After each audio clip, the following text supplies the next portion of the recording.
Assalamualaikum warahmatullahi wabarakatuh.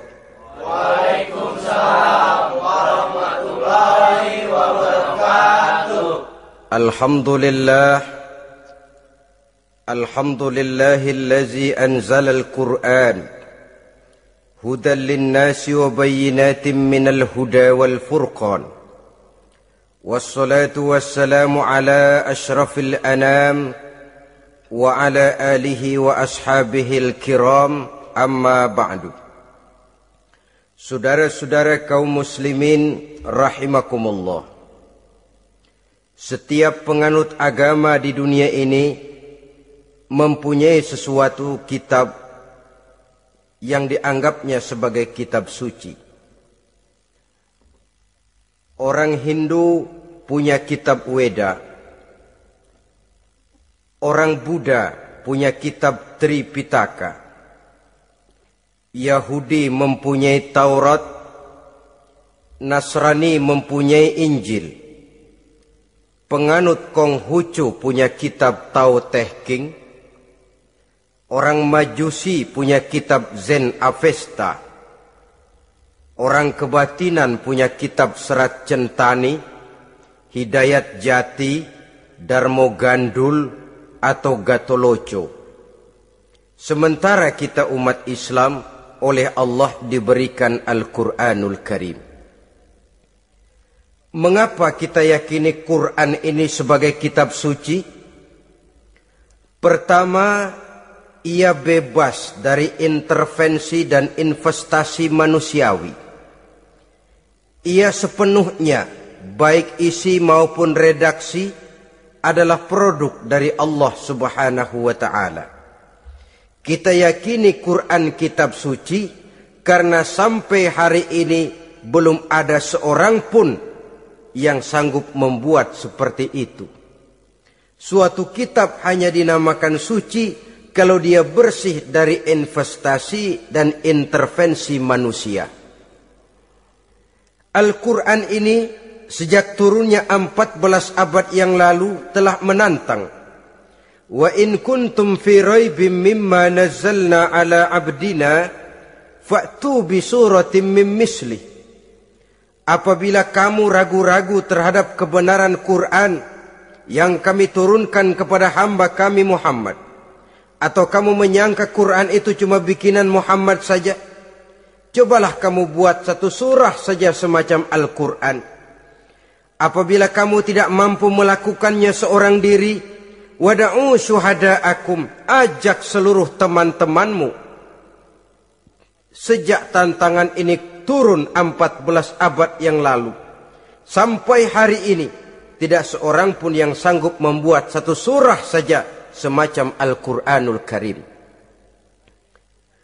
Barangkali belum pernah ada yang coba-coba. Sudah. Di antaranya apa yang dilakukan oleh Musailamah Al-Kazzab. Dia mencoba membuat satu surah semacam Al-Quran yang kalimatnya sudah berbentuk bait-bait syair, tapi isinya jauh panggang daripada api. Yang kedua, kita yakini Quran sebagai kitab suci karena isi dan ajarannya sesuai dengan fitrah manusia. Suatu kitab dinamakan suci kalau ajarannya sejalan dengan fitrah manusia. Misalnya, manusia secara fitrah, kalau dia laki-laki, normal nafsu kepada perempuan, itu fitrah. Perempuan suka kepada laki-laki, itu fitrah. Kalau ada kitab suci, tapi melarang manusia untuk kawin, kesuciannya perlu diselidiki.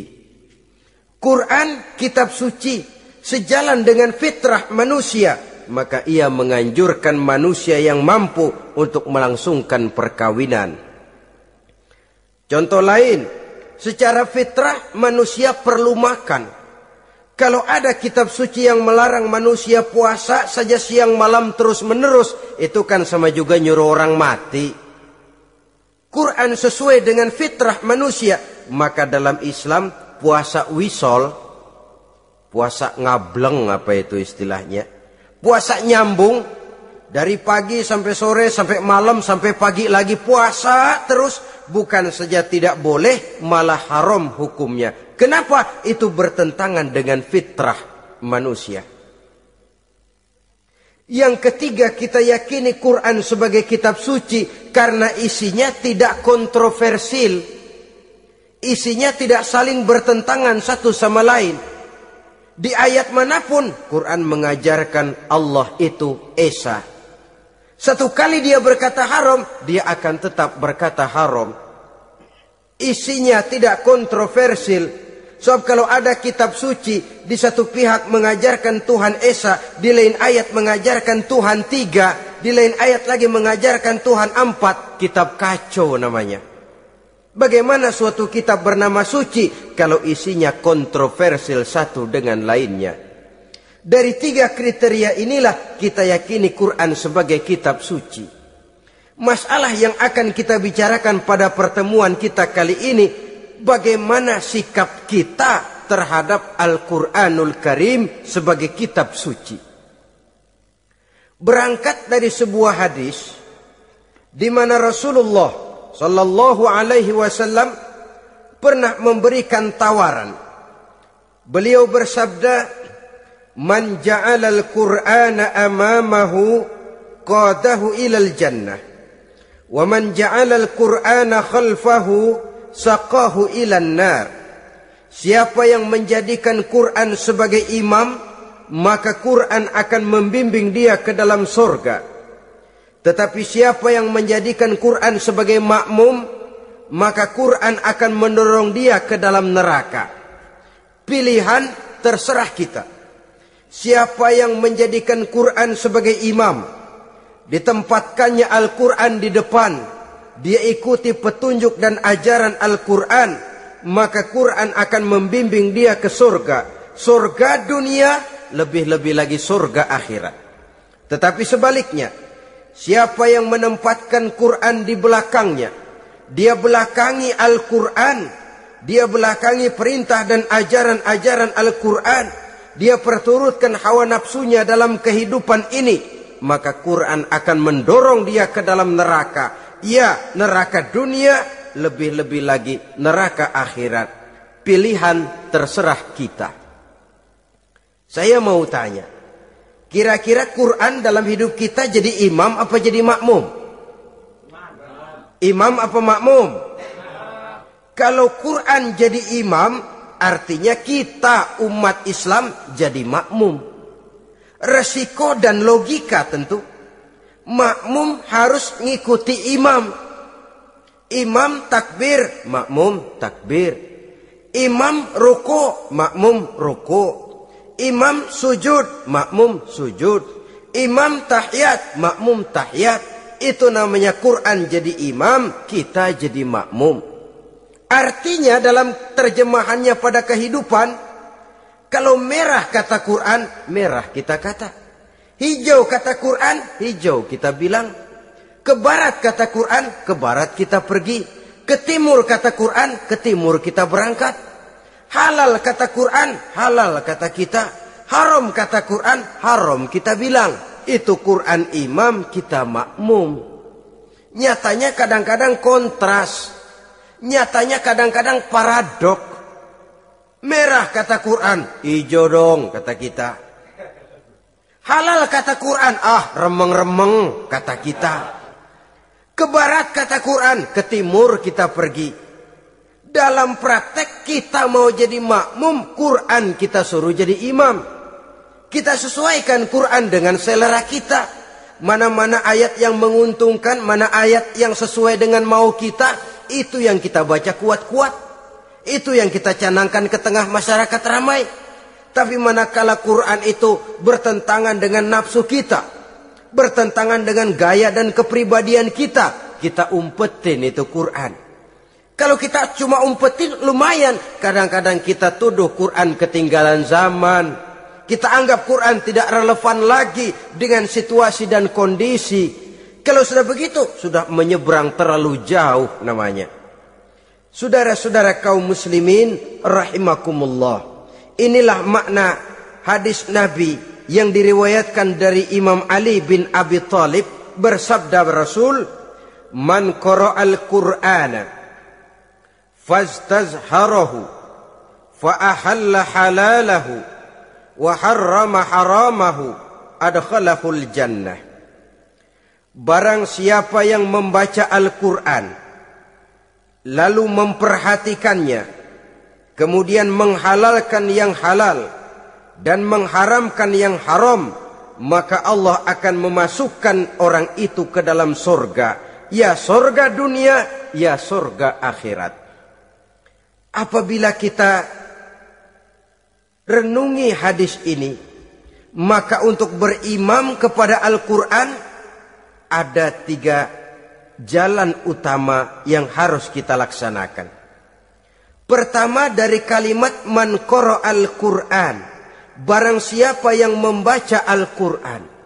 Ini artinya, siapa yang ingin menjadikan Quran sebagai imam di dalam kehidupan, jalan pertama yang harus ditempuhnya, menanamkan kegemaran membaca Al-Quranul Karim. Al-Quran gharibun fima baina qaumin la yaqra'una. Quran akan jadi asing, Quran akan jadi aneh kalau terletak di tengah rumah orang Islam yang tidak suka membaca Al-Quranul Karim. Jadi langkah pertama, tanamkan kegemaran membaca Al-Quran. Saya tidak menyalahkan kalau remaja kita gandrung kepada Stevie Wonder. Baik kalau mereka senang kepada suara emasnya Michael Jackson atau suaranya Madonna. Tapi kalau sampai harus mengalahkan kecintaan mereka kepada membaca Al-Quran, ini ironi. Sebagai orang tua, kalau anak-anak kita buta huruf Latin, katanya menghambat pembangunan. Bahkan pemerintah saja menggalakkan bebas 3B itu. Buta aksara diantaranya, supaya rakyat bisa membaca huruf Latin.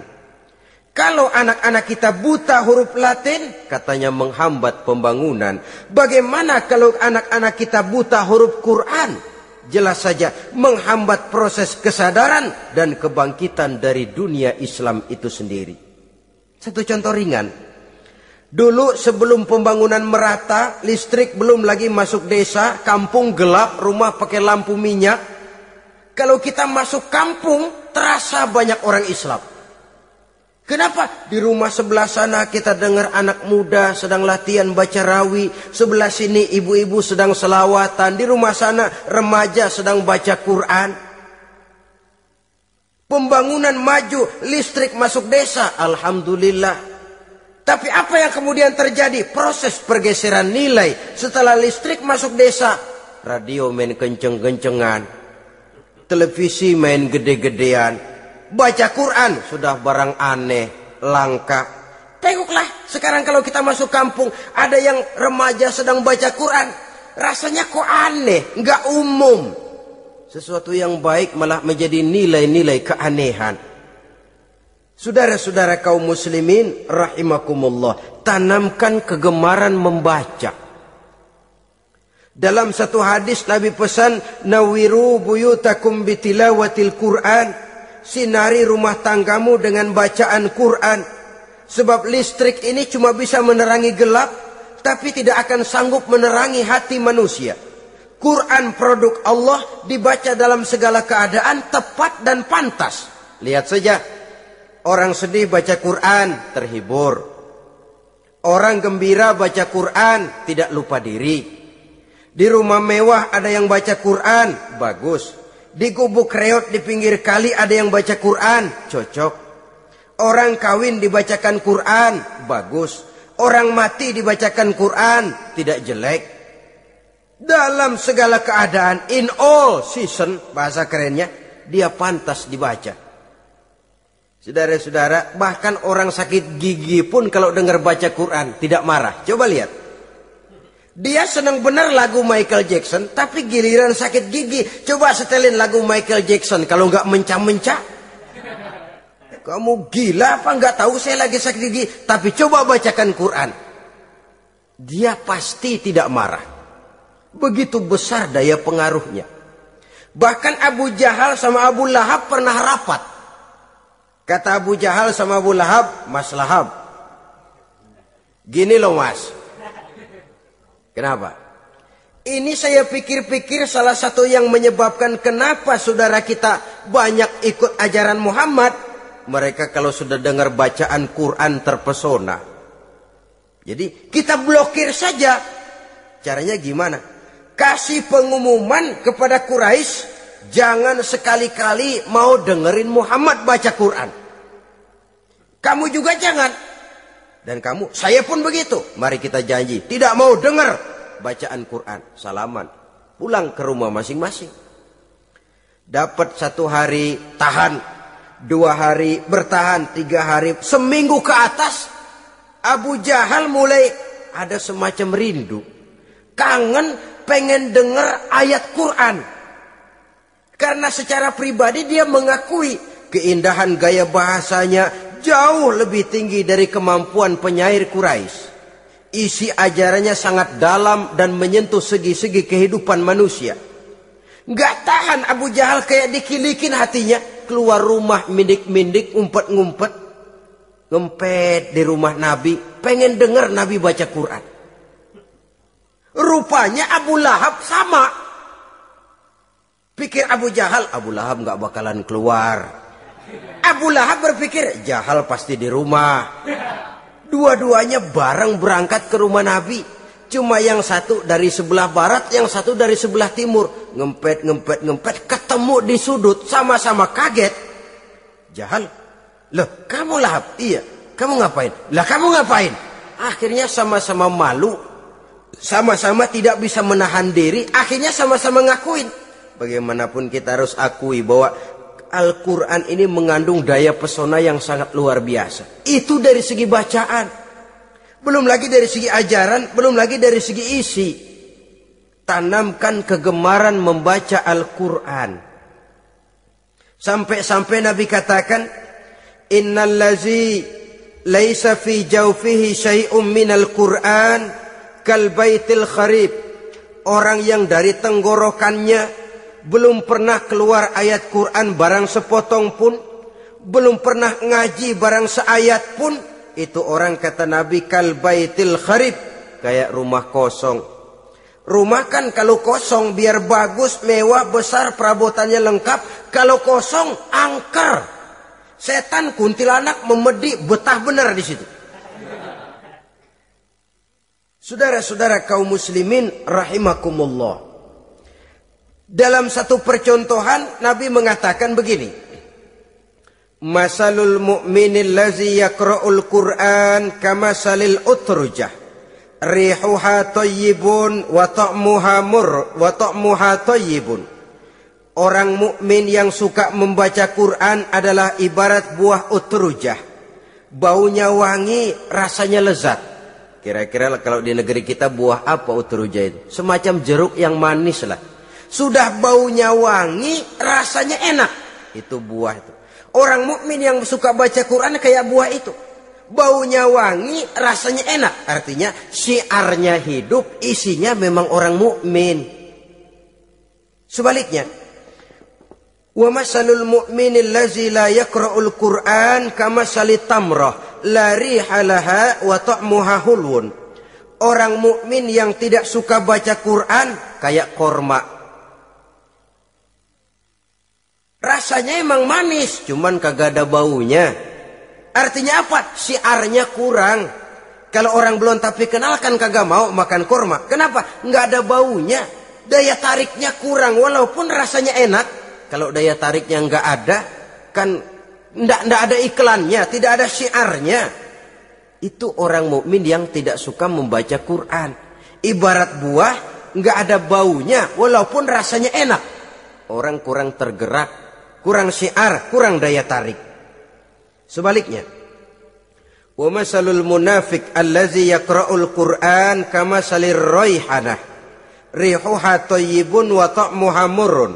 Orang munafik yang suka baca Quran seperti buah raihanah. Apa itu? Baunya wangi, rasanya pahit. Orang munafik baca Quran kayak buah itu. Baunya sih enak, cuman rasanya pahit. Ya munafik baca Quran. Syiarnya sih lumayan, daya tariknya hebat, isinya munafik. Nah, paling jelek orang munafik yang gak suka baca Quran. Wa masalul munafiqil lazi la yaqra'ul Qur'an kama salil hanzalah laisa laha rihun wa ta'muha murrun. Orang munafik yang tidak suka baca Quran seperti buah hanzalah, sudah enggak ada baunya, rasanya pahit lagi. Kalau buah pacek kali. Udah baunya kagak ada, kalau dimakan bikin orang celeng. Saudara-saudara kaum muslimin rahimakumullah, tanamkan kegemaran membaca Al-Quran. Karena membaca Al-Quran merupakan ibadah yang besar. Bahkan kata Nabi, afdalu ibadati abdi qiraatul Quran. Nilai ibadah yang paling baik dari hambaku adalah ibadah membaca Al-Quran. Dalam solat pahalanya lebih besar di luar solat daripada di luar solat. Dengan wudu pahalanya lebih besar daripada tanpa wudu. Mengerti pahalanya lebih besar daripada tidak mengerti. Tapi tidak mengerti pun jangankan membaca, mendengar saja orang baca Quran dengan baik sudah didoakan untuk mendapat rahmat. Berpahala mendengar bacaan Al-Quran walaupun tidak mengerti. Apalagi membaca sendiri, apalagi mengerti apa yang kita baca, tentu pahala itu akan jauh lebih besar. Ini yang pertama, tanamkan kegemaran membaca Al-Quranul Karim. Yang kedua,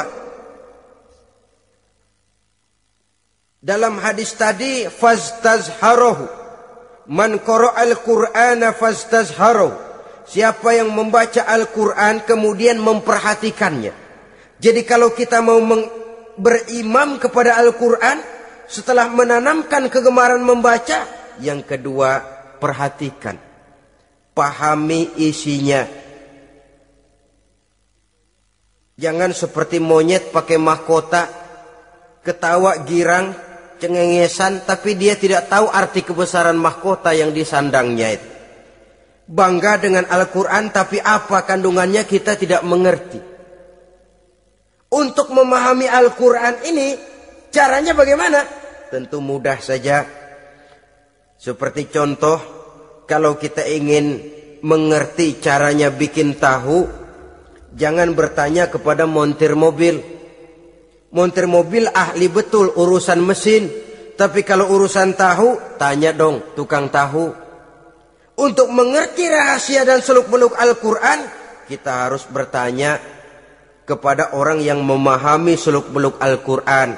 Para ulama, para kiai, para ustadz. Yang kita tahu kualitas keilmuannya, kita yakini loyalitas dan integritasnya kepada Islam ini.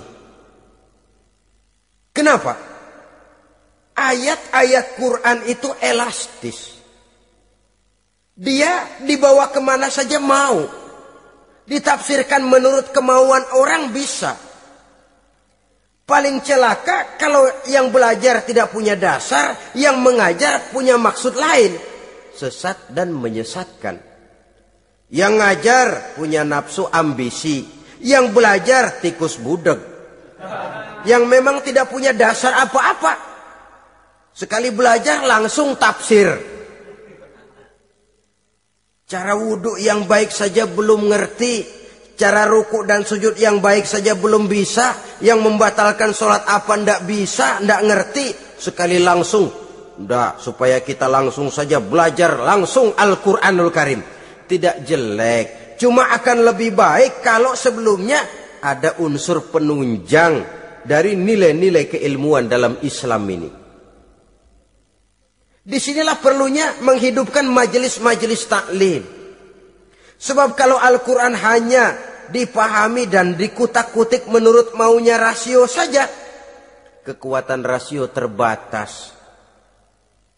Saya akan khawatir nantinya akan timbul pendapat-pendapat di mana Al-Quran disesuaikan dengan otak.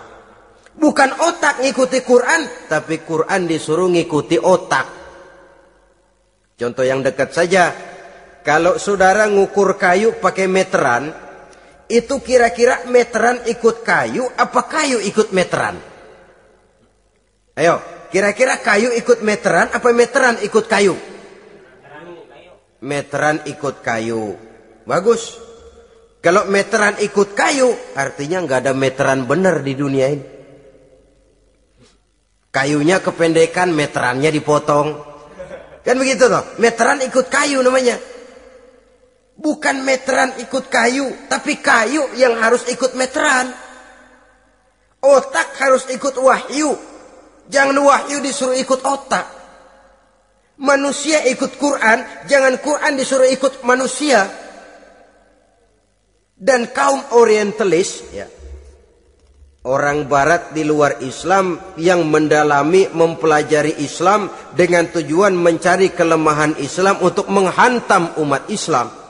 Itu sengaja mencari ayat-ayat yang mereka kumpulkan untuk menghantam umat Islam.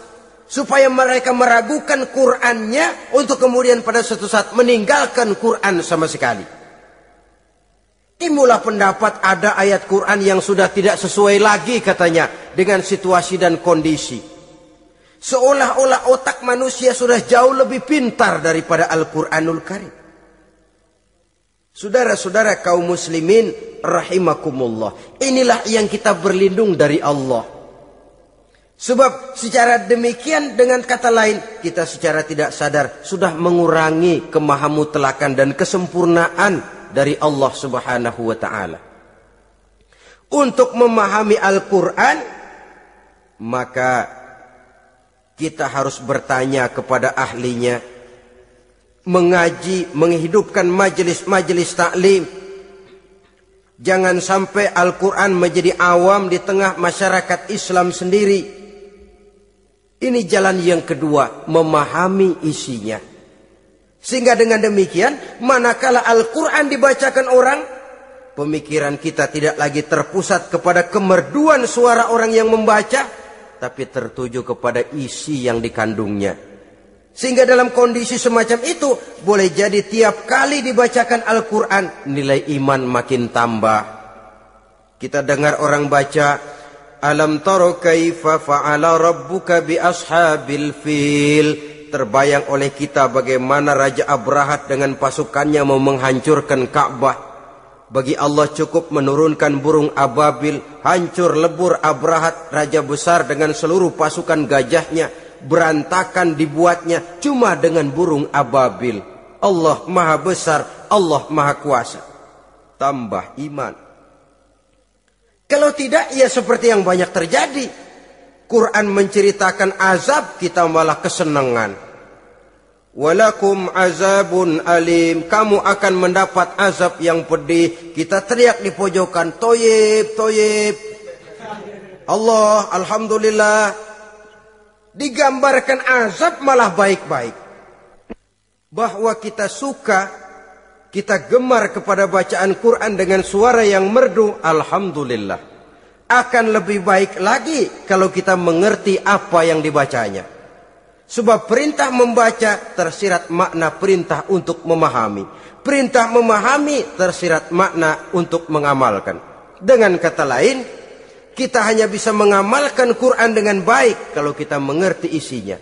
Kita hanya bisa mengerti isinya kalau kita rajin membacanya.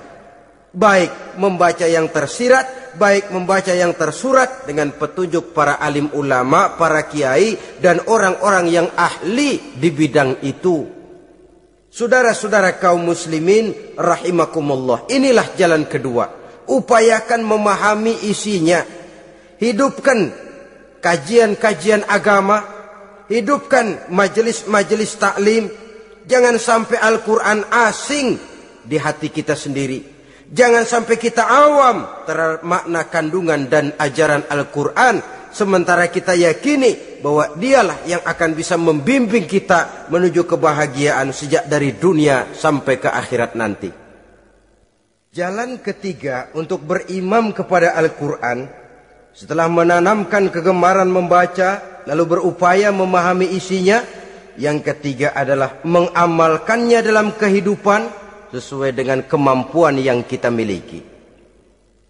Quran tidak akan membawa berkah Kalau ajaran yang terkandung di dalamnya kita baca, tapi kemudian kita injak-injak dalam praktek kehidupan. Quran mengatakan riba haram, tapi praktek kita dalam hidup malah senang betul kepada riba. Quran mengajarkan jagalah kesatuan persatuan dan ukhuwah Islamiyah. Praktek yang kita lakukan malah centang perenang, malah saling bertolak belakang, malah kadang menjegal kawan seiring, menggunting dalam lipatan, ramai kita dengan kita. Lalu kelemahan pun menjadi kenyataan di mana-mana. Quran sekali lagi tidak akan membawa berkah kalau yang kita baca kita injak-injak. Tentang pengamalan Al-Quran ini, Allah Subhanahu wa ta'ala mengklasifikasi manusia dalam firman-Nya, "Tsumma awrasnal kitaba allazina astafaina min ibadina." Kemudian kami wariskan Al-Quran ini kepada hamba-hamba kami yang kami pilih. Ya Allah, coba saja kita lihat ayat ini. Quran kitab pilihan, diberikan kepada umat pilihan, yaitu kita-kita ini. Lalu bagaimana umat pilihan ini setelah menerima Al-Quran? Terbagi dalam 3 kelompok besar. Pertama, kata Allah, "Faminhum zalimun linafsihi." Di antara mereka ada yang setelah menerima Al-Quran kemudian zalim kepada dirinya sendiri. Artinya hanya mulutnya saja yang menerima Al-Quran, tapi perbuatannya menginjak-injak Al-Quran. Orang semacam ini tidak zalim kepada Allah, tidak zalim kepada Rasulullah, tetapi orang semacam ini zalim kepada dirinya sendiri. Dia terima Quran dengan mulutnya, tapi dia injak-injak Quran dengan perbuatannya. Na'udzubillah summa na'udzubillah.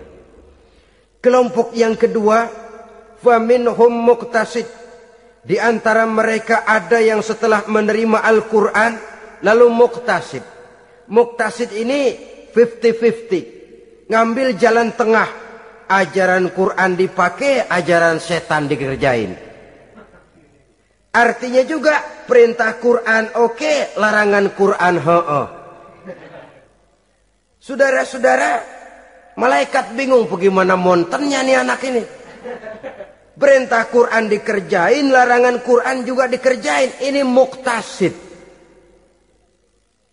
Nah, yang ideal adalah golongan yang ketiga, kata Allah, "Wa minhum sabiqun bil khairati biiznillah." Di antara mereka ada lagi yang setelah menerima Al-Quran lalu berlomba-lomba melaksanakannya, berlomba-lomba mengamalkan kebaikan. Dan itu hanya bisa terjadi biiznillah, dengan izin dari Allah. Hidayah, saudara-saudara. Berapa banyak orang yang mengerti Quran, tapi hidupnya jauh dari cahaya Quran. Berapa banyak orang yang ahli Quran, tapi cahaya Quran tidak menerangi kehidupannya. Berapa banyak orang yang ahli hukum, tapi bikin bingung masyarakat dengan fatwanya. Saudara-saudara kaum muslimin, kenapa bisa terjadi? Itu tidak ada hidayah, tidak biiznillah, tidak ada izin dari Allah. Maka bisa membaca Quran, alhamdulillah. Bisa memahaminya, kita bersyukur kehadirat Allah. Lebih penting dari itu, kita mohon hidayah agar bisa mengamalkannya sesuai dengan kemampuan kita. Saudara-saudara kaum muslimin rahimakumullah.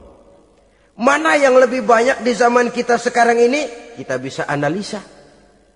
Ada yang menerima Quran hanya dengan mulutnya saja. Kalau ditanya, Tuhanmu siapa? Allah. Kiblatmu mana? Ka'bah. Saudaramu siapa? Umat Islam. Kitab sucimu apa? Quran. Kamu bisa baca? Enggak. Ya, kalau cuma tidak bisa baca barangkali kadang-kadang Quran saja pun tidak punya. Ini yang ironi, ini yang menyedihkan. Saudara-saudara kaum muslimin rahimakumullah. Tanpa melaksanakan konsepsi Al-Quran di dalam kehidupan, maka kesenangan kita membacanya, pengertian kita tentang Al-Quran barangkali tidak akan bisa berbuat terlalu banyak di dalam kehidupan. Maka sekarang ini sudah ada terjemahan Quran dalam bahasa Indonesia, dalam bahasa daerah, dalam bahasa Inggris, Belanda, bahkan Jerman, yang masih harus terus dan selalu ditingkatkan terjemahan Quran di dalam kehidupan. Dengan kata lain, kita umat Islam menunggal dengan Quran kita. Jangan cuma jadi kebanggaan Islam tinggi, tidak ada yang lebih tinggi dari Islam. Quran kitab suci, tidak ada yang bisa menandinginya. Qurannya, tapi umatnya. Kadang-kadang kita ini jauh panggang daripada api. Kita bersyukur musabaqah tilawatil Quran dihidupkan dengan biaya bermiliar rupiah. Sejak dari tingkat kelurahan, kecamatan, wali kota, provinsi, sampai kepada tingkat nasional. Untuk menanamkan kegemaran membaca Quran. Setelah itu hendaknya diadakan peningkatan dengan upaya memahaminya. Sehingga pada suatu saat boleh kita adakan musabaqah pengamalan Quran. Hadiahnya sudah langsung dari Allah sendiri. Ini yang kita perlu berlomba. Berlomba mengamalkan ajaran Quran. Sabiqun bil khairat. Berlomba mengamalkan ajaran-ajaran Al-Quranul Karim. Nah, oleh karena Al-Quran ini dalam bentuknya yang umum kadang-kadang hanya menjelaskan satu persoalan secara global, kita memerlukan tuntunan sunnah dari Rasulullah Shallallahu Alaihi Wasallam. Umpamanya, Quran hanya mengajarkan aqimis sholat, dirikan sholat. Caranya bagaimana? Tidak ada cara sholat dalam Quran. Dari mana kita tahu cara sholat? Dari sunnah. Itu sebabnya selain Al-Quran sebagai sumber utama, kita memerlukan sunnah. Bahwa sholat pakai takbiratul ihram di Quran tidak ada. Bahwa sholat pakai tahiyat dalam Quran tidak ada. Jadi kalau orang cuma Quran saja, tidak ada sunnah itu, ya bagaimana kita bisa sholat? Quran cuma mengatakan wa atimul hajja wal umrata lillah, laksanakan haji dan umrah karena Allah. Bagaimana manasik haji? Bagaimana cara sa'i? Bagaimana cara wukuf? Bagaimana cara melontar? Tidak ada dalam Quran. Yang memuat itu tidak lain sunnah. Untuk memahami Quran dan sunnah ini, kita memerlukan orang yang menguasai Quran dan sunnah. Oleh karena itu kita perlu petunjuk kepada para ulama. Itu sebabnya Quran sendiri mengatakan, wa in tanaza'tum fi syai'in farudduhu ilallahi wa rasulih. Apabila kamu berbeda pendapat tentang suatu persoalan, kembalikan kepada Allah dan Rasulnya. Kembalikan kepada Allah artinya kembalikan kepada Quran. Kembalikan kepada Rasul, maksudnya kembalikan kepada sunnah. Siapa yang mengerti Quran dan sunnah? Para ulama yang kualitas ilmunya kita yakini, loyalitas dan kredibilitas serta integritas keislamannya bisa menjadi panutan. Saudara-saudara kaum muslimin rahimakumullah. Dengan demikian, kalau orang berkata, langsung saja memahami Quran. Sekarang kan sudah banyak terjemahannya. Tidak usah lewat ulama-ulamaan. Saya tidak mencela, cuma agak mengkhawatirkan. Kalau dia memahami Quran cuma sekedar lewat terjemahannya saja, sangat mungkin jadi dia bisa salah paham. Kita memerlukan bantuan sunnah. Kita memerlukan petunjuk para ulama yang menguasai di bidang itu. Kembalikan kepada Quran dan sunnah artinya bertanya kepada orang yang memahami Quran dan sunnah. Loh, dengan begitu kan akan terjadi perbedaan pendapat. Perbedaan pendapat sesuatu yang halal sepanjang tidak menyebabkan kita berpecah belah. Halal berbeda pendapat, asal diletakkan pada proporsinya. Apalagi kalau perbedaan pendapat itu cuma masalah teknis, bukan masalah prinsip. Kenapa tidak pulang saja kepada tuntunan Quran? Lana a'maluna walakum a'malukum. Kami akan mengamalkan amalan yang kami yakini benarnya. saudara persilahkan mengamalkan amalan yang saudara yakini benarnya. Sama-sama punya alasan, sama-sama punya dalil. Tidak usah saling menyalahkan.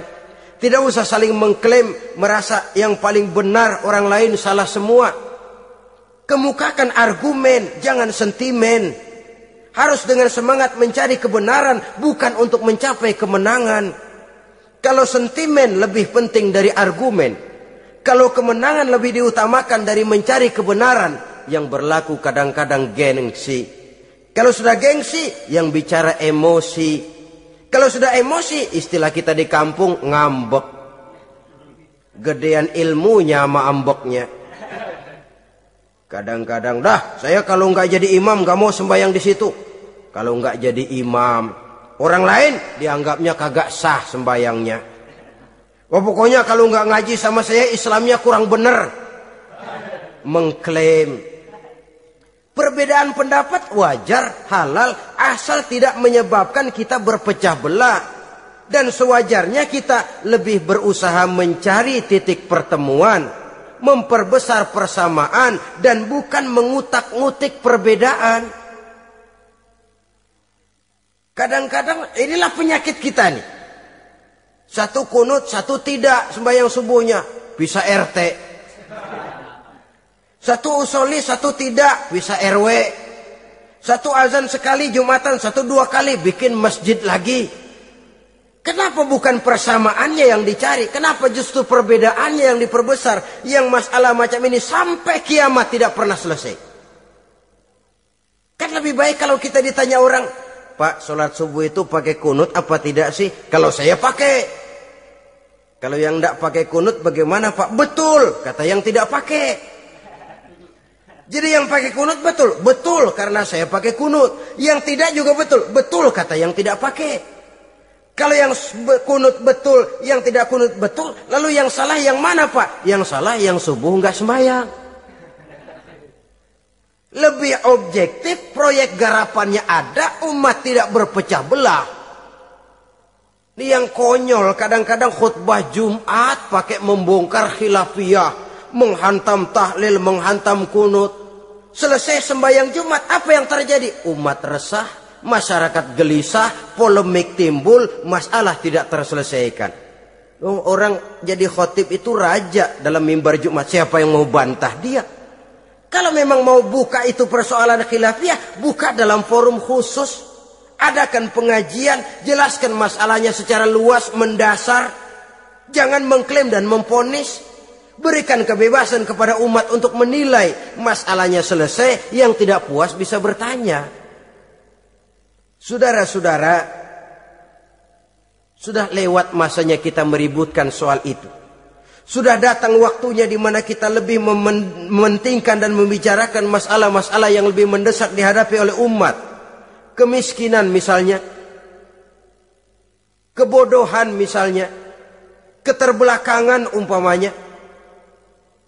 Peluang untuk mendapatkan pendidikan yang layak bagi anak-anak kita yang berotak cerdas tapi tidak punya kemampuan ekonomi umpamanya. Itu akan lebih objektif ketimbang kita membicarakan masalah-masalah yang sampai kiamat tidak akan pernah selesai. Yang hanya akan menyebabkan kita menjadi lemah, persatuan koyak, solidaritas sosial lalu menurun, saling curiga menjadi tumbuh karenanya, dan pada akhirnya kita tidak akan pernah bisa berbuat banyak. Untung kalau tidak menjadi tertawaan bagi orang yang berdiri di luar pagar. Saudara-saudara kaum muslimin rahimakumullah. Sekali lagi, Al-Quran tidak akan membawa berkah kalau yang kita baca kita injak-injak.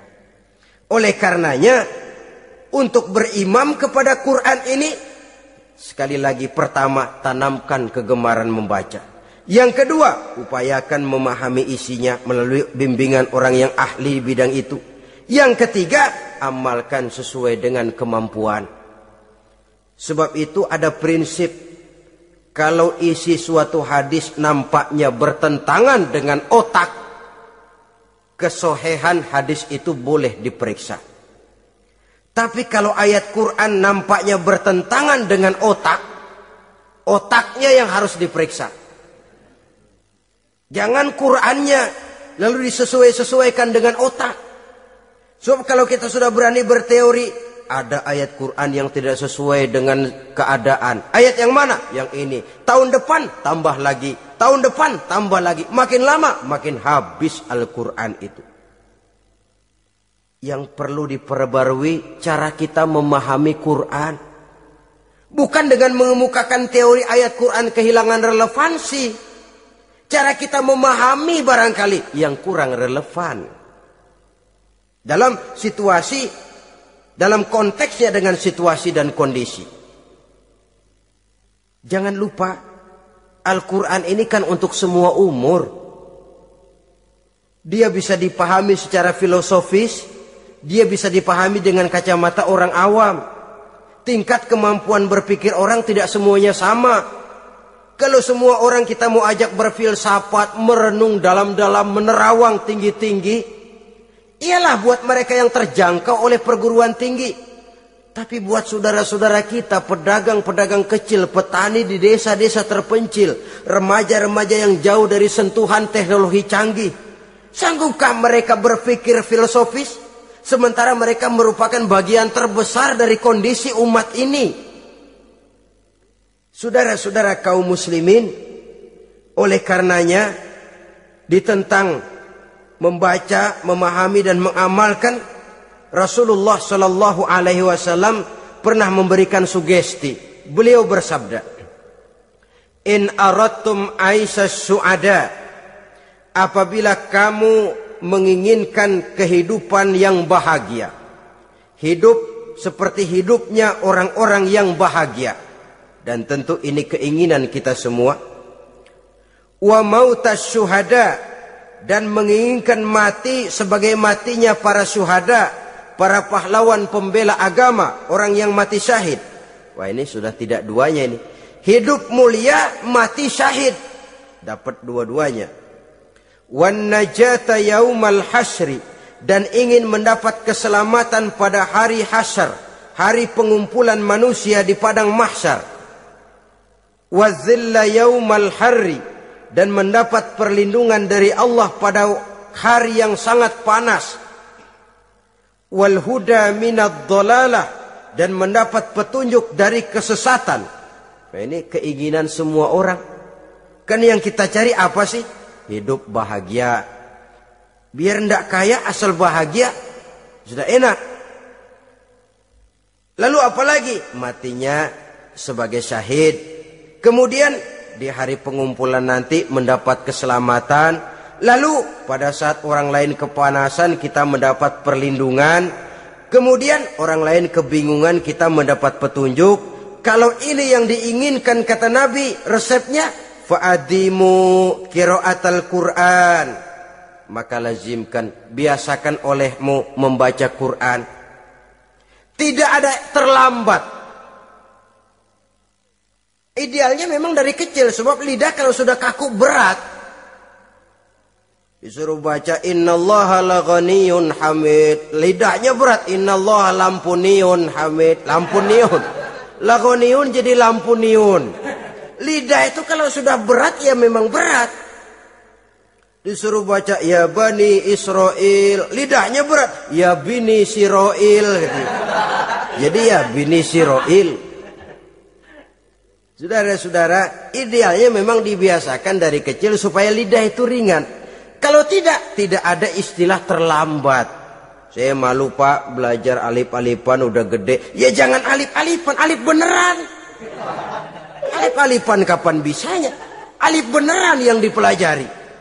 Tidak ada istilah terlambat, tidak ada istilah malu untuk belajar Al-Quran ini.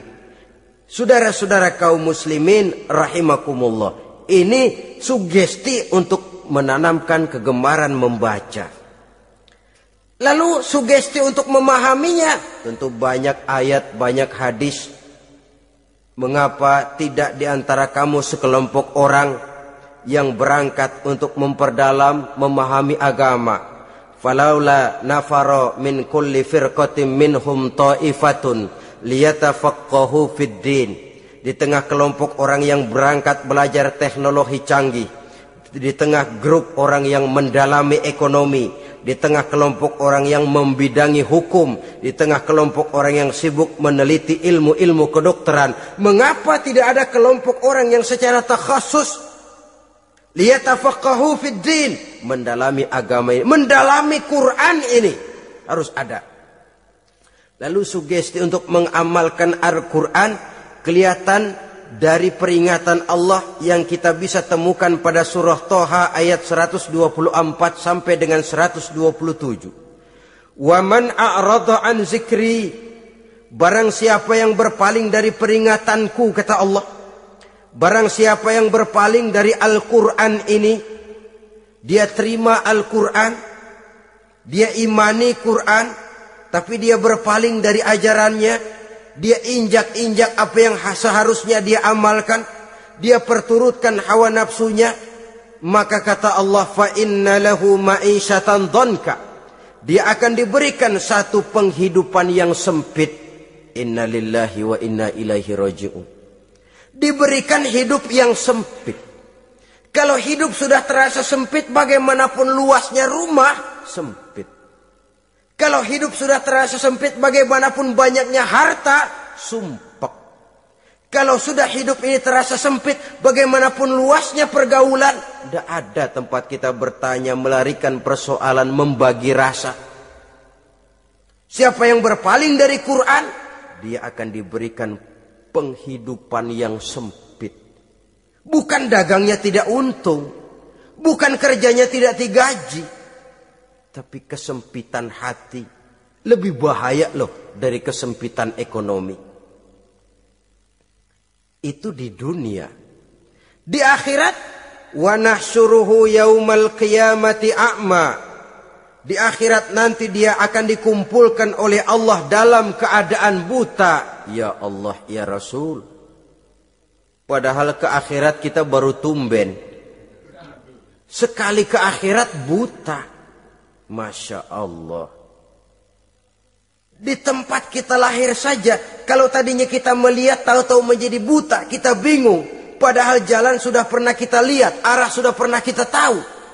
Bagaimana di padang mahsyar nanti? Kemana jalan yang akan ditempuh? Kepada siapa kita hendak bertanya? Mana teman, mana istri, mana anak? Buta pula kita. Satu kesengsaraan yang merupakan puncak kesengsaraan. Dikala itu orang yang semacam tadi protes. Rabbi, lima hasyartani a'ma wa qad kuntu basira. Wahai Allah, kenapa hari ini saya dikumpulkan dalam keadaan buta? Padahal ketika di dunia dulu saya melihat, saya menyaksikan gunung yang menjulang tinggi ke angkasa. Saya melihat lautan yang luas terhampar biru membentang. Saya saksikan tanah sawah luas menguning. Saya saksikan keindahan alam. Di dunia saya melihat Allah. Kenapa sekarang saya dikumpulkan dalam keadaan begini? Protes dia, tidak terima dia. Allah jawab, kadzalika atatka ayatuna fanasitaha. Kata Allah, begitulah memang. Dahulunya waktu di dunia telah datang ayat-ayat kami kepadamu. Telah turun Al-Quran. Telah datang agama. Fanasitaha. Tapi kamu lupakan dia. Kamu lupakan Quran. Kamu lupakan Islam. Datang ayat, turun Quran, turun agama. Kamu belaga pilon. Kamu belaga enggak tahu. Wa kadzalikal yauma tunsa. Maka hari ini pun begitulah kamu dilupakan. Sebagaimana dulu waktu di dunia, kamu telah melupakan ayat-ayatku, melupakan kitabku, melupakan ajaran-ajaranku. Hari ini kamu pun dilupakan. Seolah-olah Tuhan cuma enggak bilang, mereka protes, Tuhan, kenapa saya buta padahal di dunia saya ngelihat. Kata Tuhan, kalau bahasa kita, lu rasain. Lu sih, kenapa dulu di dunia? Pura-pura enggak lihat. Kenapa waktu di dunia? Pura-pura enggak tahu. Kenapa waktu di dunia? Kamu lupakan Quran. Maka hari ini pun engkau kami lupakan. Wa kadzalika al-yauma tunsa. Wa kadzalika najzi man asrafa walam yu'min bi ayati rabbih wal azabul akhirati asaddu wa abqa. Demikianlah kami membalas orang yang berlebih-lebihan, orang yang melampaui batas dan tidak mau beriman kepada ayat-ayat Tuhannya, dan sungguh siksa akhirat itu lebih dahsyat dan lebih kekal. Siksa dunia mungkin kelaparan, kekurangan ekonomi, kekurangan pakaian, tapi berapa hari paling lama seumur manusia? 70 tahun umur kita, ya paling lama begitulah. Tapi siksa akhirat, kesengsaraan akhirat, kesengsaraan neraka, asyaddu wa abqa, lebih dahsyat dan lebih kekal. Di zaman sekarang orang bukan cuma berbuat potong kompas, berpikir pun potong kompas, berpikir pun ngambil jalan pintas. Dia lebih memilih kesenangan yang sedikit dengan mengorbankan kesenangan yang abadi. Dia mengejar surga yang sebentar dengan menghancurkan surga yang kekal. Dicarinya surga dunia, hidup cukup, rumah bagus, makan bagus, pakaian bagus, istri bagus, dengan menghalalkan segala macam cara, berpaling daripada kehidupan agama, lalu menginjak-injak Al-Quranul Karim. Kita berlindung kepada Allah, jangan sampai dimasukkan dalam kelompok yang di akhirat nanti dibangkitkan dalam keadaan buta. Na'udzubillah summa na'udzubillah. Di sini kita terkesan dengan apa yang dikatakan Sayyid Muhammad Abduh, al-Islam mahjubun bil muslimin. Kebesaran Islam kadang-kadang tertutup oleh tingkah laku umat Islam sendiri. Keluhuran dan kesempurnaan Al-Quran tertutup oleh kebodohan umat Islam. Sedangkan untuk mengungkapkan rahasia Al-Quran ini diperlukan keahlian yang kompleks. Saudara yang di fakultas teknik belajar teknologi, ungkap buka rahasia Quran di bidang teknologi. Saudara yang di bidang kedokteran, ungkap buka rahasia Al-Quran di bidang kedokteran. Saudara yang ahli geologi, pelajari struktur kulit bumi dengan mengungkap rahasia Al-Quran. Sehingga pengkajian kita tentang teknologi, pengkajian kita tentang angkasa luar, pengkajian kita tentang anatomi manusia akan berakhir kepada subhanaka ma khalaqta hadza batila. Ya Allah, tidak satu pun yang Engkau ciptakan ini sia-sia. Perut bumi mengandung minyak, timah, kekayaan yang berharga untuk manusia. Mempelajari angkasa luar bisa memahami musim dan menyelamatkan manusia. Mempelajari rimba belantara, teknologi canggih, akhirnya akan memperkuat nilai-nilai iman. Menerjemahkan ajaran Quran lewat disiplin ilmu yang kita kuasai masing-masing, untuk kemudian bekerja sama bahu-membahu dalam rangka mengimani Al-Quran,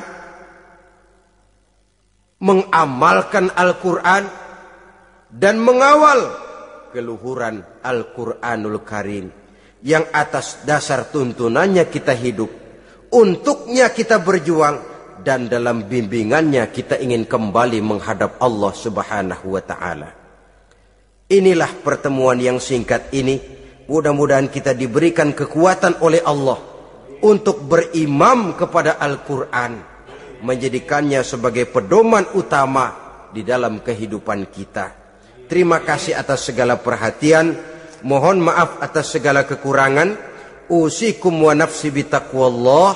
Wassalamualaikum warahmatullahi wabarakatuh. Waalaikumsalam warahmatullahi wabarakatuh.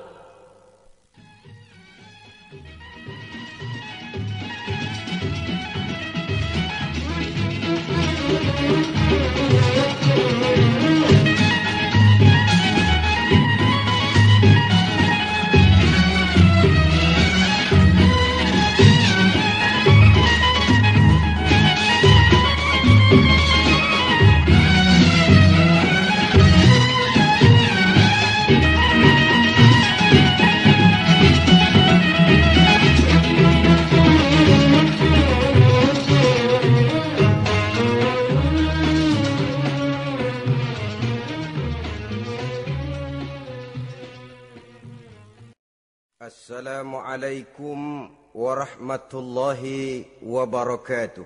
Waalaikumsalam warahmatullahi wabarakatuh. Alhamdulillahillazi anzala al-Qur'an hudan lin-nasi wa bayyinatin minal huda wal furqan.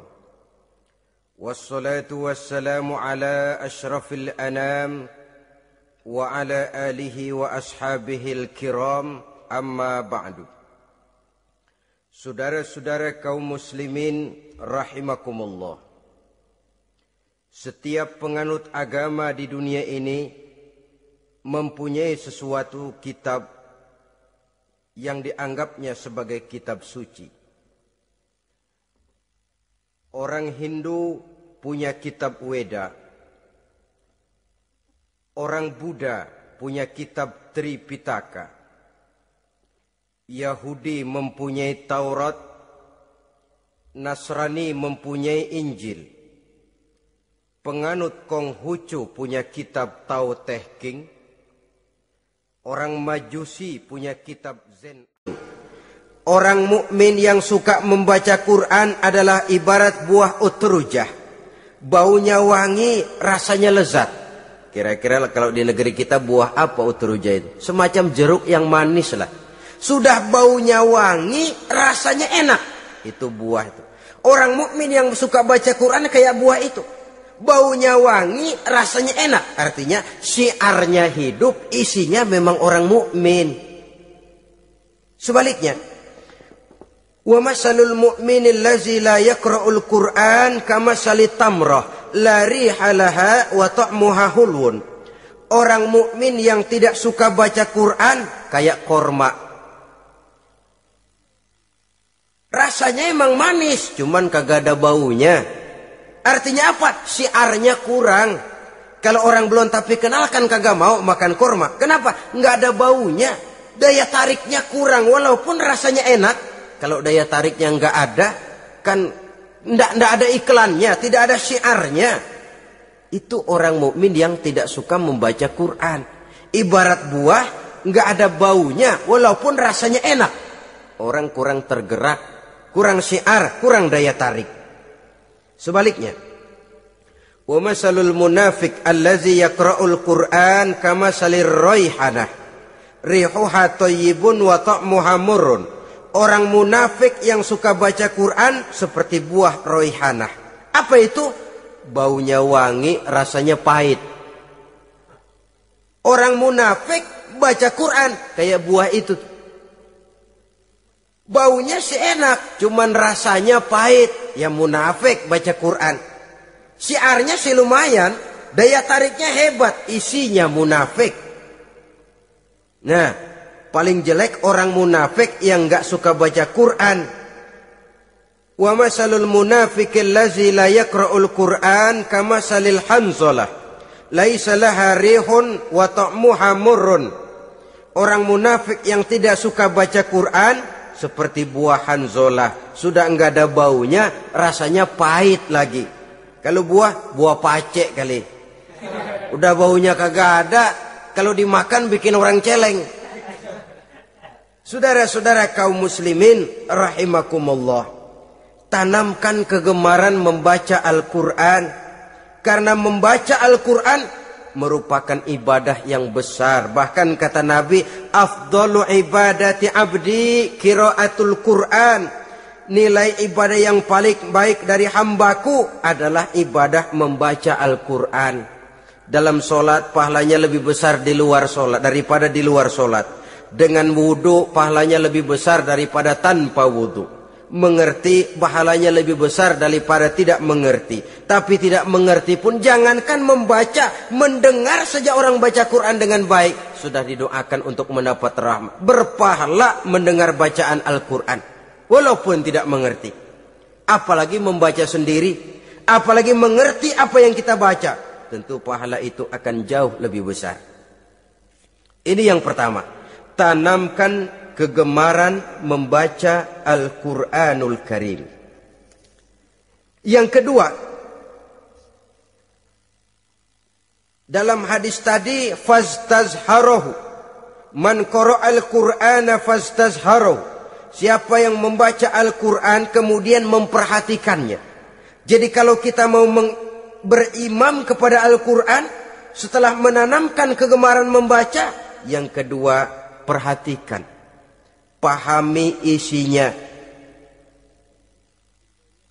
Jangan seperti monyet pakai mahkota, ketawa girang, cengengesan, tapi dia tidak tahu arti kebesaran mahkota yang disandangnya itu. Bangga dengan Al-Quran, tapi apa kandungannya kita tidak mengerti. Untuk memahami Al-Quran ini, caranya bagaimana? Tentu mudah saja. Seperti contoh, kalau kita ingin mengerti caranya bikin tahu, jangan bertanya kepada montir mobil. Montir mobil ahli betul urusan mesin. Tapi kalau urusan tahu, tanya dong tukang tahu. Untuk mengerti rahasia dan seluk-beluk Al-Quran, kita harus bertanya kepada orang yang memahami seluk-beluk Al-Quran. Para ulama, para kiai, para ustadz. Yang kita tahu kualitas keilmuannya, kita yakini loyalitas dan integritasnya kepada Islam ini. Kenapa? Ayat-ayat Quran itu elastis. Dia dibawa kemana saja mau. Ditafsirkan menurut kemauan orang bisa. Paling celaka kalau yang belajar tidak punya dasar, yang mengajar punya maksud lain. Sesat dan menyesatkan. Yang ngajar punya nafsu ambisi. Yang belajar tikus budeg. Yang memang tidak punya dasar apa-apa. Sekali belajar langsung tafsir. Cara wudhu yang baik saja belum ngerti. Cara ruku dan sujud yang baik saja belum bisa. Yang membatalkan sholat apa ndak bisa, ndak ngerti. Sekali langsung. Ndak, supaya kita langsung saja belajar langsung Al-Quranul Karim. Tidak jelek. Cuma akan lebih baik kalau sebelumnya ada unsur penunjang dari nilai-nilai keilmuan dalam Islam ini. Disinilah perlunya menghidupkan majelis-majelis taklim. Sebab kalau Al-Quran hanya dipahami dan dikutak-kutik menurut maunya rasio saja, kekuatan rasio terbatas. Saya akan khawatir nantinya akan timbul pendapat-pendapat di mana Al-Quran disesuaikan dengan otak. Bukan otak ngikuti Quran, tapi Quran disuruh ngikuti otak. Contoh yang dekat saja, kalau saudara ngukur kayu pakai meteran, itu kira-kira meteran ikut kayu, apa kayu ikut meteran? Ayo, kira-kira kayu ikut meteran, apa meteran ikut kayu? Meteran ikut kayu. Bagus. Kalau meteran ikut kayu, artinya nggak ada meteran benar di dunia ini. Kayunya kependekan, meterannya dipotong. Kan begitu loh, meteran ikut kayu namanya. Bukan meteran ikut kayu, tapi kayu yang harus ikut meteran. Otak harus ikut wahyu. Jangan wahyu disuruh ikut otak. Manusia ikut Quran, jangan Quran disuruh ikut manusia. Dan kaum orientalis, ya, orang barat di luar Islam yang mendalami, mempelajari Islam dengan tujuan mencari kelemahan Islam untuk menghantam umat Islam.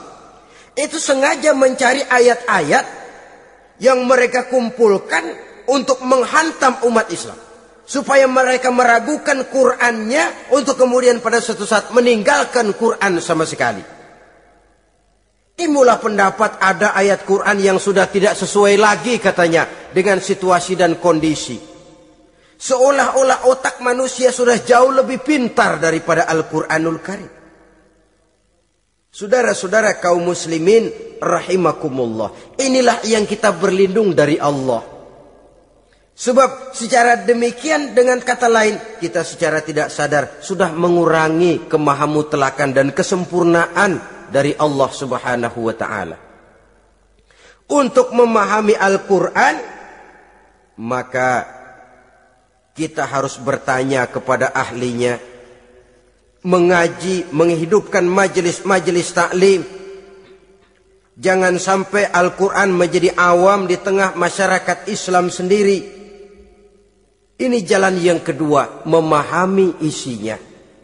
Sehingga dengan demikian, manakala Al-Quran dibacakan orang, pemikiran kita tidak lagi terpusat kepada kemerduan suara orang yang membaca, tapi tertuju kepada isi yang dikandungnya. Sehingga dalam kondisi semacam itu, boleh jadi tiap kali dibacakan Al-Quran, nilai iman makin tambah. Kita dengar orang baca, Alam taro kaifa fa'ala rabbuka bi ashabil fil. Terbayang oleh kita bagaimana Raja Abrahat dengan pasukannya mau menghancurkan Ka'bah. Bagi Allah cukup menurunkan burung ababil, hancur lebur Abrahat, raja besar dengan seluruh pasukan gajahnya. Berantakan dibuatnya cuma dengan burung ababil. Allah maha besar, Allah maha kuasa. Tambah iman. Kalau tidak, ya seperti yang banyak terjadi. Quran menceritakan azab, kita malah kesenangan. Walakum azabun alim. Kamu akan mendapat azab yang pedih. Kita teriak di pojokan, toyib, toyib. Allah, alhamdulillah. Digambarkan azab malah baik-baik. Bahwa kita suka, kita gemar kepada bacaan Quran dengan suara yang merdu, alhamdulillah. Akan lebih baik lagi kalau kita mengerti apa yang dibacanya. Sebab perintah membaca tersirat makna perintah untuk memahami. Perintah memahami tersirat makna untuk mengamalkan. Dengan kata lain, kita hanya bisa mengamalkan Quran dengan baik kalau kita mengerti isinya. Kita hanya bisa mengerti isinya kalau kita rajin membacanya. Baik membaca yang tersirat, baik membaca yang tersurat dengan petunjuk para alim ulama, para kiai, dan orang-orang yang ahli di bidang itu. Saudara-saudara kaum muslimin rahimakumullah, inilah jalan kedua. Upayakan memahami isinya. Hidupkan kajian-kajian agama. Hidupkan majelis-majelis taklim. Jangan sampai Al-Quran asing di hati kita sendiri. Jangan sampai kita awam terhadap makna kandungan dan ajaran Al-Quran, sementara kita yakini bahwa dialah yang akan bisa membimbing kita menuju kebahagiaan sejak dari dunia sampai ke akhirat nanti. Jalan ketiga untuk berimam kepada Al-Quran, setelah menanamkan kegemaran membaca, lalu berupaya memahami isinya, yang ketiga adalah mengamalkannya dalam kehidupan, sesuai dengan kemampuan yang kita miliki. Quran tidak akan membawa berkah kalau ajaran yang terkandung di dalamnya kita baca, tapi kemudian kita injak-injak dalam praktek kehidupan. Quran mengatakan riba haram, tapi praktek kita dalam hidup malah senang betul kepada riba. Quran mengajarkan jagalah kesatuan persatuan dan ukhuwah Islamiyah. Praktek yang kita lakukan malah centang perenang, malah saling bertolak belakang, malah kadang menjegal kawan seiring, menggunting dalam lipatan, ramai kita dengan kita. Lalu kelemahan pun menjadi kenyataan di mana-mana. Quran sekali lagi tidak akan membawa berkah kalau yang kita baca kita injak-injak. Tentang pengamalan Al-Quran ini, Allah subhanahu wa ta'ala mengklasifikasi manusia dalam firman-Nya. Thumma awrasnal kitab allazina astafaina min ibadina. Kemudian kami wariskan Al-Quran ini kepada hamba-hamba kami yang kami pilih. Ya Allah, coba saja kita lihat ayat ini. Quran kitab pilihan, diberikan kepada umat pilihan, yaitu kita-kita ini. Lalu bagaimana umat pilihan ini setelah menerima Al-Quran? Terbagi dalam 3 kelompok besar. Pertama kata Allah, faminhum zalimun linafsihi. Di antara mereka ada yang setelah menerima Al-Quran kemudian zalim kepada dirinya sendiri. Artinya hanya mulutnya saja yang menerima Al-Quran, tapi perbuatannya menginjak-injak Al-Quran. Orang semacam ini tidak zalim kepada Allah, tidak zalim kepada Rasulullah, tetapi orang semacam ini zalim kepada dirinya sendiri. Dia terima Quran dengan mulutnya, tapi dia injak-injak Quran dengan perbuatannya. Na'udzubillah summa na'udzubillah. Kelompok yang kedua, faminhum muqtasid. Di antara mereka ada yang setelah menerima Al-Quran lalu muqtasid. Muqtasid ini 50-50. Ngambil jalan tengah. Ajaran Quran dipakai, ajaran setan dikerjain. Artinya juga perintah Quran oke, larangan Quran heeh. Saudara-saudara, malaikat bingung bagaimana montennya nih anak ini. Perintah Quran dikerjain, larangan Quran juga dikerjain. Ini muqtasid. Nah, yang ideal adalah golongan yang ketiga, kata Allah. Wa minhum sabiqun bil khairati biiznillah. Di antara mereka ada lagi yang setelah menerima Al-Quran lalu berlomba-lomba melaksanakannya. Berlomba-lomba mengamalkan kebaikan. Dan itu hanya bisa terjadi biiznillah, dengan izin dari Allah. Hidayah, saudara-saudara. Berapa banyak orang yang mengerti Quran tapi hidupnya jauh dari cahaya Quran. Berapa banyak orang yang ahli Quran tapi cahaya Quran tidak menerangi kehidupannya. Berapa banyak orang yang ahli hukum tapi bikin bingung masyarakat dengan fatwanya. Saudara-saudara kaum muslimin, kenapa bisa terjadi? Itu tidak ada hidayah, tidak biiznillah, tidak ada izin dari Allah. Maka bisa membaca Quran, alhamdulillah. Bisa memahaminya, kita bersyukur kehadirat Allah. Lebih penting dari itu, kita mohon hidayah agar bisa mengamalkannya sesuai dengan kemampuan kita. Saudara-saudara kaum muslimin rahimakumullah. Mana yang lebih banyak di zaman kita sekarang ini? Kita bisa analisa. Ada yang menerima Quran hanya dengan mulutnya saja. Kalau ditanya, Tuhanmu siapa? Allah. Kiblatmu mana? Ka'bah. Saudaramu siapa? Umat Islam. Kitab sucimu apa? Quran. Kamu bisa baca? Enggak. Ya, kalau cuma tidak bisa baca, barangkali kadang-kadang Quran saja pun tidak punya. Ini yang ironi, ini yang menyedihkan. Saudara-saudara kaum muslimin rahimakumullah. Tanpa melaksanakan konsepsi Al-Quran di dalam kehidupan,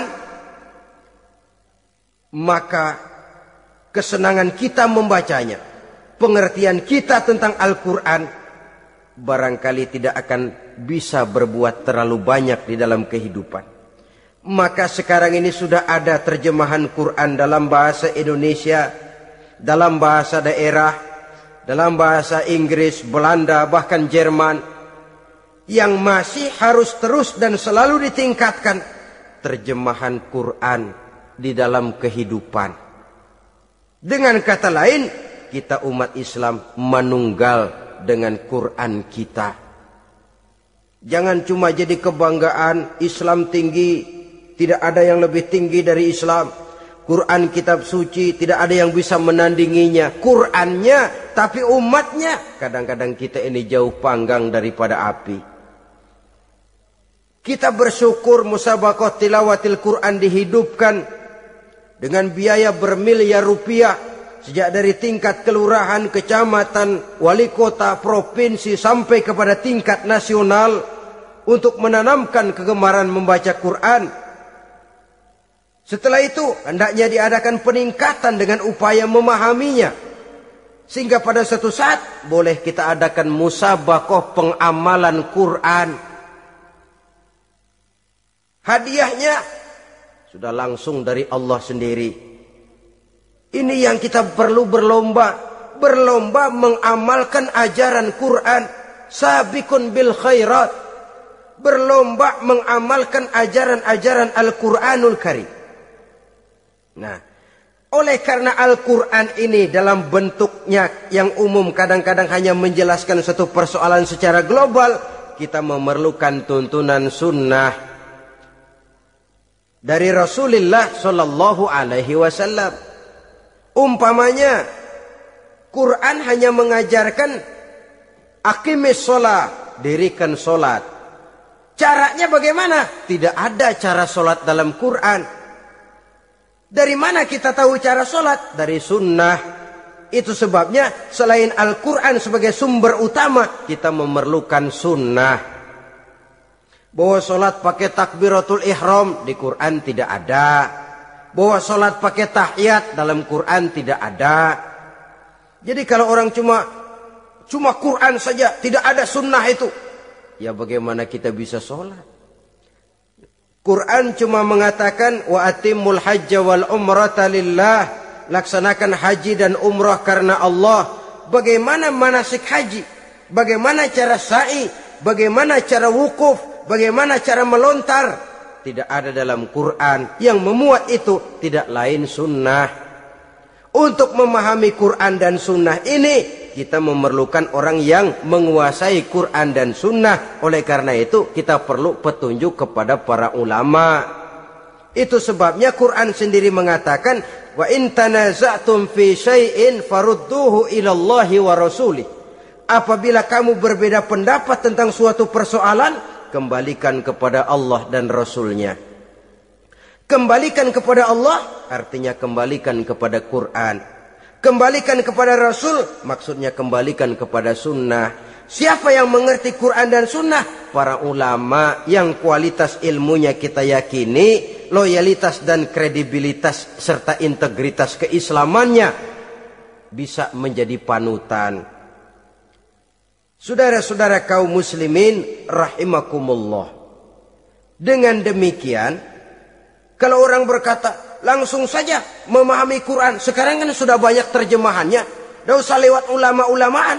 Saya tidak mencela, cuma agak mengkhawatirkan.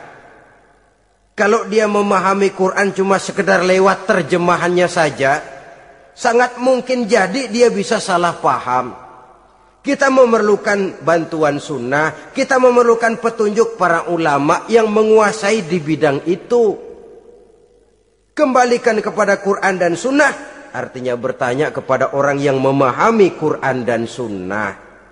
Loh, dengan begitu kan akan terjadi perbedaan pendapat. Perbedaan pendapat sesuatu yang halal sepanjang tidak menyebabkan kita berpecah belah. Halal berbeda pendapat, asal diletakkan pada proporsinya. Apalagi kalau perbedaan pendapat itu cuma masalah teknis, bukan masalah prinsip. Kenapa tidak pulang saja kepada tuntunan Quran? Lana a'maluna walakum a'malukum. Kami akan mengamalkan amalan yang kami yakini benarnya. Saudara persilahkan mengamalkan amalan yang saudara yakini benarnya. Sama-sama punya alasan, sama-sama punya dalil. Tidak usah saling menyalahkan.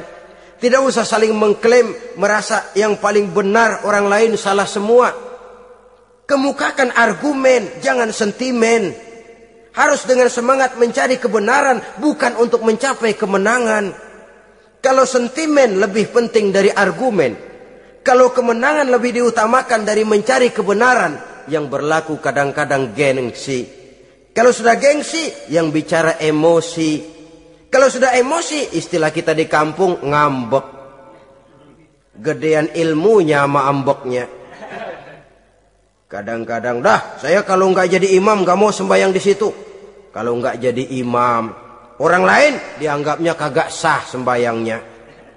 Wah, pokoknya kalau nggak ngaji sama saya Islamnya kurang bener. Mengklaim. Perbedaan pendapat wajar, halal, asal tidak menyebabkan kita berpecah belah. Dan sewajarnya kita lebih berusaha mencari titik pertemuan, memperbesar persamaan, dan bukan mengutak-ngutik perbedaan. Kadang-kadang inilah penyakit kita nih. Satu kunut, satu tidak sembahyang subuhnya. Bisa RT. Satu usoli, satu tidak. Bisa RW. Satu azan sekali Jumatan, satu dua kali bikin masjid lagi. Kenapa bukan persamaannya yang dicari? Kenapa justru perbedaannya yang diperbesar? Yang masalah macam ini sampai kiamat tidak pernah selesai. Kan lebih baik kalau kita ditanya orang, Pak, sholat subuh itu pakai kunut apa tidak sih? Kalau saya pakai.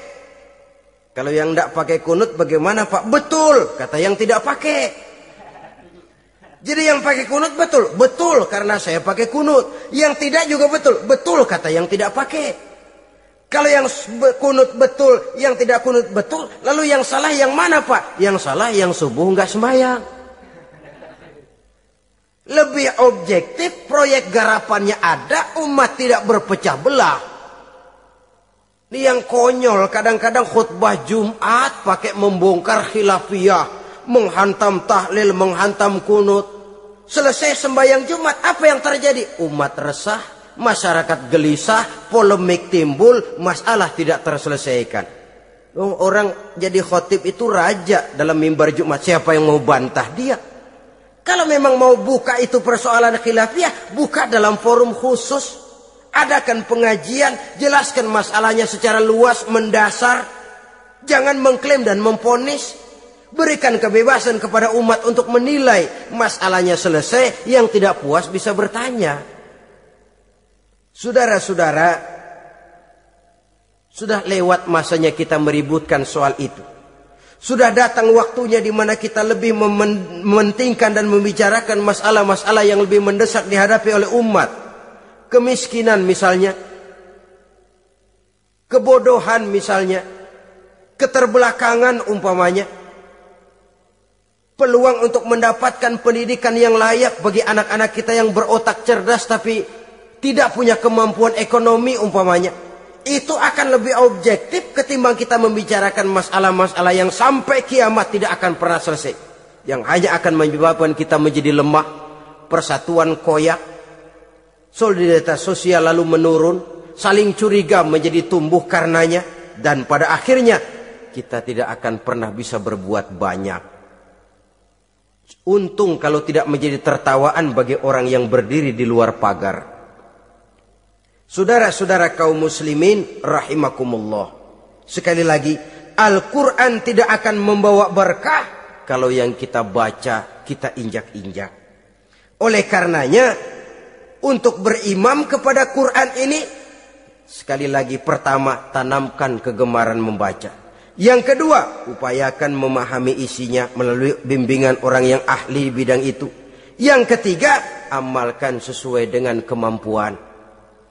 Sebab itu ada prinsip, kalau isi suatu hadis nampaknya bertentangan dengan otak, kesohihan hadis itu boleh diperiksa.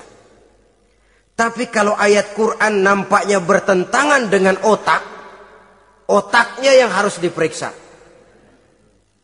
Jangan Qurannya lalu disesuaikan dengan otak. Sebab kalau kita sudah berani berteori, ada ayat Quran yang tidak sesuai dengan keadaan. Ayat yang mana? Yang ini. Tahun depan tambah lagi. Tahun depan tambah lagi. Makin lama makin habis Al-Quran itu. Yang perlu diperbarui cara kita memahami Quran. Bukan dengan mengemukakan teori ayat Quran kehilangan relevansi. Cara kita memahami barangkali yang kurang relevan. Dalam situasi, dalam konteksnya dengan situasi dan kondisi. Jangan lupa, Al-Quran ini kan untuk semua umur. Dia bisa dipahami secara filosofis. Dia bisa dipahami dengan kacamata orang awam. Tingkat kemampuan berpikir orang tidak semuanya sama. Kalau semua orang kita mau ajak berfilsafat, merenung dalam-dalam, menerawang tinggi-tinggi, ialah buat mereka yang terjangkau oleh perguruan tinggi. Tapi buat saudara-saudara kita, pedagang-pedagang kecil, petani di desa-desa terpencil, remaja-remaja yang jauh dari sentuhan teknologi canggih, sanggupkah mereka berpikir filosofis? Sementara mereka merupakan bagian terbesar dari kondisi umat ini. Saudara-saudara kaum muslimin, oleh karenanya ditentang membaca, memahami dan mengamalkan, Rasulullah Shallallahu Alaihi Wasallam pernah memberikan sugesti. Beliau bersabda, "In aradtum aisas su'ada, apabila kamu menginginkan kehidupan yang bahagia, hidup seperti hidupnya orang-orang yang bahagia, dan tentu ini keinginan kita semua, wa mautas syuhada, dan menginginkan mati sebagai matinya para syuhada, para pahlawan pembela agama, orang yang mati syahid. Wah, ini sudah tidak duanya ini. Hidup mulia, mati syahid. Dapat dua-duanya. Wan najata yaumal hasyri, dan ingin mendapat keselamatan pada hari hasyar, hari pengumpulan manusia di padang mahsyar.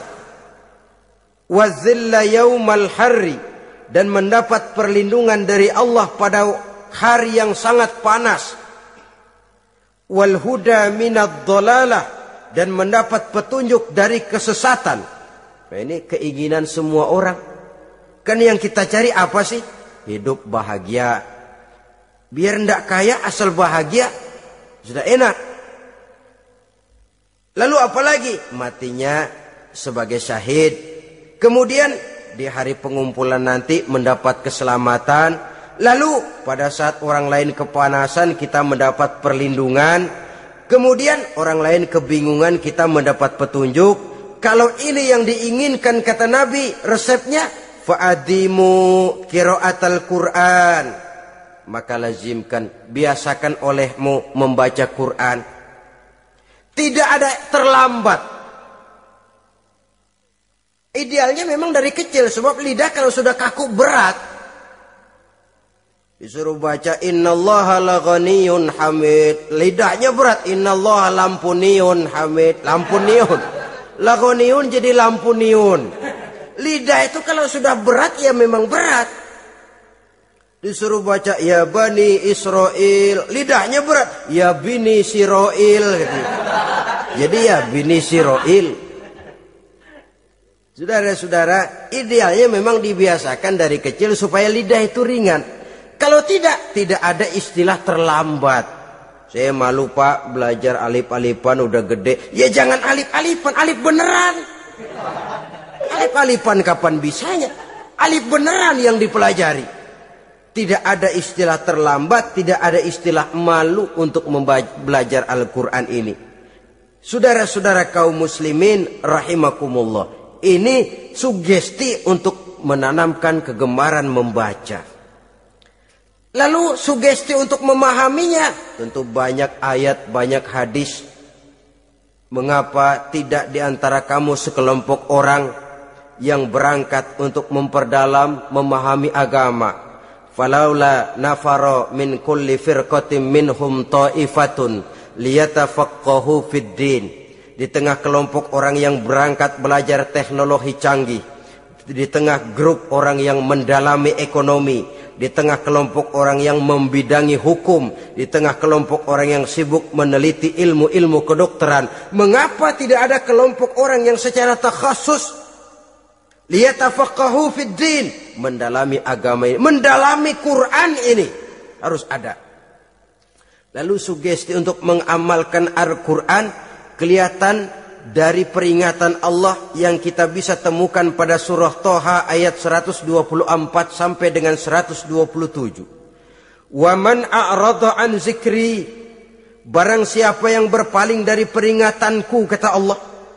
Barang siapa yang berpaling dari Al-Quran ini, dia terima Al-Quran, dia imani Quran, tapi dia berpaling dari ajarannya. Dia injak-injak apa yang seharusnya dia amalkan. Dia perturutkan hawa nafsunya. Maka kata Allah, fa inna lahu ma'isyatan dhanka, dia akan diberikan satu penghidupan yang sempit. Inna lillahi wa inna ilaihi raji'un. Diberikan hidup yang sempit. Kalau hidup sudah terasa sempit, bagaimanapun luasnya rumah, sempit. Kalau hidup sudah terasa sempit, bagaimanapun banyaknya harta, sumpek. Kalau sudah hidup ini terasa sempit, bagaimanapun luasnya pergaulan, tidak ada tempat kita bertanya, melarikan persoalan, membagi rasa. Siapa yang berpaling dari Quran, dia akan diberikan penghidupan yang sempit. Bukan dagangnya tidak untung, bukan kerjanya tidak digaji, tapi kesempitan hati lebih bahaya loh dari kesempitan ekonomi. Itu di dunia. Di akhirat wa nahsyuruhu yaumal qiyamati a'ma. Di akhirat nanti dia akan dikumpulkan oleh Allah dalam keadaan buta. Ya Allah, ya Rasul. Padahal ke akhirat kita baru tumben. Sekali ke akhirat buta. Masya Allah. Di tempat kita lahir saja, kalau tadinya kita melihat tahu-tahu menjadi buta, kita bingung. Padahal jalan sudah pernah kita lihat, arah sudah pernah kita tahu. Bagaimana di padang mahsyar nanti? Kemana jalan yang akan ditempuh? Kepada siapa kita hendak bertanya? Mana teman, mana istri, mana anak? Buta pula kita. Satu kesengsaraan yang merupakan puncak kesengsaraan. Dikala itu orang yang semacam tadi protes. Rabbi, lima hasyartani a'ma wa qad kuntu basira. Wahai Allah, kenapa hari ini saya dikumpulkan dalam keadaan buta? Padahal ketika di dunia dulu saya melihat, saya menyaksikan gunung yang menjulang tinggi ke angkasa. Saya melihat lautan yang luas terhampar biru membentang. Saya saksikan tanah, sawah luas menguning. Saya saksikan keindahan alam. Di dunia saya melihat Allah. Kenapa sekarang saya dikumpulkan dalam keadaan begini? Protes dia, tidak terima dia. Allah jawab, "Kadzalika atatka ayatuna fanasitaha." Kata Allah, begitulah memang. Dahulunya waktu di dunia telah datang ayat-ayat kami kepadamu. Telah turun Al-Quran, telah datang agama, fanasitaha, tapi kamu lupakan dia. Kamu lupakan Quran, kamu lupakan Islam. Datang ayat, turun Quran, turun agama. Kamu belaga pilon. Kamu belaga enggak tahu. Wa kadzalikal yauma tunsa. Maka hari ini pun begitulah kamu dilupakan. Sebagaimana dulu waktu di dunia, kamu telah melupakan ayat-ayatku. Melupakan kitabku, melupakan ajaran-ajaranku. Hari ini kamu pun dilupakan. Seolah-olah Tuhan cuma enggak bilang, mereka protes, Tuhan, kenapa saya buta padahal di dunia saya ngelihat? Kata Tuhan, kalau bahasa kita, lu rasain. Lu sih, kenapa dulu di dunia? Pura-pura enggak lihat. Kenapa waktu di dunia? Pura-pura enggak tahu. Kenapa waktu di dunia? Kamu lupakan Quran. Maka hari ini pun engkau kami lupakan. Wa kadzalikal yauma tunsa. Wa kadzalika najzi man asrafa wa lam yu'min bi ayati rabbih wal azabul akhirati asyaddu wa abqa. Demikianlah kami membalas orang yang berlebih-lebihan, orang yang melampaui batas dan tidak mau beriman kepada ayat-ayat Tuhannya, dan sungguh siksa akhirat itu lebih dahsyat dan lebih kekal. Siksa dunia mungkin kelaparan, kekurangan ekonomi, kekurangan pakaian, tapi berapa hari paling lama seumur manusia? 70 tahun umur kita, ya paling lama begitulah. Tapi siksa akhirat, kesengsaraan akhirat, kesengsaraan neraka, asyaddu wa abqa, lebih dahsyat dan lebih kekal. Di zaman sekarang orang bukan cuma berbuat potong kompas, berpikir pun potong kompas, berpikir pun ngambil jalan pintas. Dia lebih memilih kesenangan yang sedikit dengan mengorbankan kesenangan yang abadi. Dia mengejar surga yang sebentar dengan menghancurkan surga yang kekal.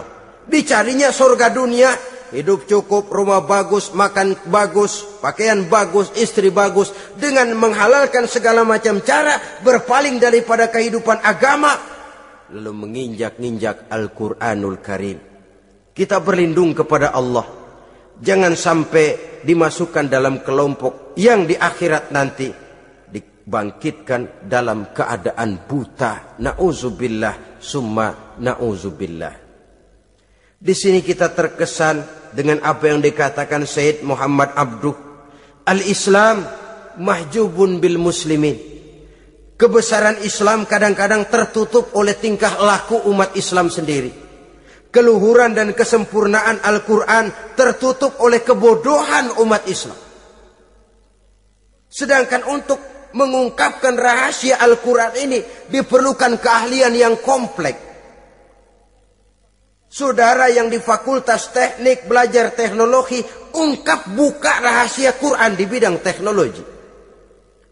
Saudara yang di bidang kedokteran, ungkap buka rahasia Al-Quran di bidang kedokteran. Saudara yang ahli geologi, pelajari struktur kulit bumi dengan mengungkap rahasia Al-Quran. Sehingga pengkajian kita tentang teknologi, pengkajian kita tentang angkasa luar, pengkajian kita tentang anatomi manusia akan berakhir kepada subhanaka ma khalaqta hadza batila. Ya Allah, tidak satu pun yang engkau ciptakan ini sia-sia. Perut bumi mengandung minyak, timah, kekayaan yang berharga untuk manusia. Mempelajari angkasa luar bisa memahami musim dan menyelamatkan manusia. Mempelajari rimba belantara, teknologi canggih, akhirnya akan memperkuat nilai-nilai iman. Menerjemahkan ajaran Quran lewat disiplin ilmu yang kita kuasai masing-masing, untuk kemudian bekerja sama bahu-membahu dalam rangka mengimani Al-Quran, mengamalkan Al-Quran, dan mengawal keluhuran Al-Quranul Karim yang atas dasar tuntunannya kita hidup, untuknya kita berjuang, dan dalam bimbingannya kita ingin kembali menghadap Allah Subhanahu wa Ta'ala. Inilah pertemuan yang singkat ini. Mudah-mudahan kita diberikan kekuatan oleh Allah untuk berimam kepada Al-Quran, menjadikannya sebagai pedoman utama di dalam kehidupan kita. Terima kasih atas segala perhatian. Mohon maaf atas segala kekurangan. Usikum wa nafsi bitaqwallah. Wassalamualaikum warahmatullahi wabarakatuh. Waalaikumsalam.